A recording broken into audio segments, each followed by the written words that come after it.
වෙසක් පුන් පොහෝ දිනයේ කුසිනාරාවේ උපවර්තන ශාල වනෝද්‍යානයේ යමකශාල රුක්ෂ අතරේ පිරිනිවන් යහනේ සැතපුණු අපේ බුදුරජාණන් වහන්සේ අවසාන බුදු වදන විදිහට දේශනා කළේ හන්දදානි භික්කවේ ආමන්තයාමි වූ පින්වත් මහණෙනි මා මේ ඔබව අමතන අවසාන අවස්ථාවයි. වය ධම්මා සංඛාරා මේ හැම සංස්කාරයක්ම වෙනසී යනවා. අප්‍රමාදේන සම්පාදේත ඒ නිසා අප්‍රමාදී වෙන්න. ඒ තමයි බුදුරජාණන් වහන්සේගේ අවසාන අවවාදය. ඒ අවසාන අවවාදය හිතට ගන්න. අප්‍රමාදී වෙන්න. ප්‍රාණඝාතය අතහරින්ට අප්‍රමාදී වෙන්න. සොරකම අතහරින්ට අප්‍රමාදී වෙන්න. වැරදි කාම සේවනය අත්හරින්ට අප්‍රමාදී වෙන්න. බොරු කීම අතහරින්ට අප්‍රමාදී වෙන්න. මද්ද්‍රව්‍ය මත්වතුර භාවිතය අතහරින්ට අප්‍රමාදී වෙන්න. සිල්වත් වෙන්න අප්‍රමාදී වෙන්න. ජීවිතය තුළේ ගුණදම් දියුණු කරගන්නට අප්‍රමාදී වෙන්න. පින් රැස් කර ගැනීම පිණිස අප්‍රමාදී වෙන්න. පව් අත්හරින්ට අප්‍රමාදී වෙන්න. කුසල් දියුණු කරගන්න අප්‍රමාදී වෙන්න.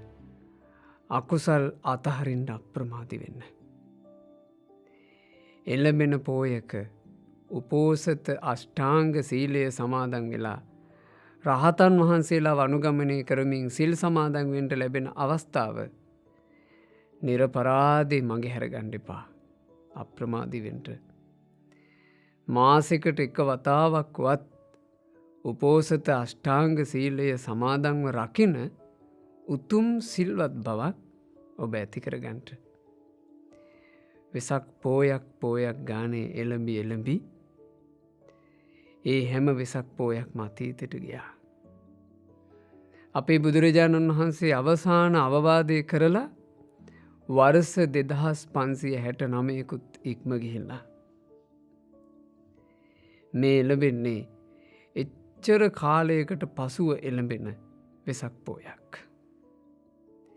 මේ වෙසක් පෝයෙත් බුදුරජාණන් වහන්සේගේ අවසාන අවවාදය ගැන අපේ හිත්වල හැඟීමක් නැත්තං ඒක අපට අභාග්‍යයක්. ඒ නිසා අප්‍රමාදී වෙන්න.